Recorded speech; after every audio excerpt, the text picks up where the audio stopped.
National Weather Service in the Quad Cities has issued a severe thunderstorm warning for Joe Davies County in northwestern Illinois, northern Carroll County in northwestern Illinois, western Stevenson County in northwestern Illinois, northeastern Jackson County in east central Iowa, until 1:45 a.m. At 1:16 a.m., a severe thunderstorm was located over North Hanover, or 9 miles southeast of Galena, moving east at 50 miles per hour. Hazard, 60 miles per hour wind gusts. Source, radar indicated. Impact, expect damage to roofs, siding, and trees.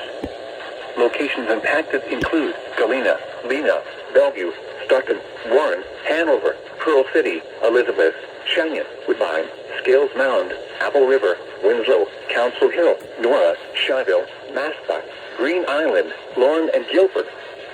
For your protection, move to an interior room on the lowest floor of a sturdy building.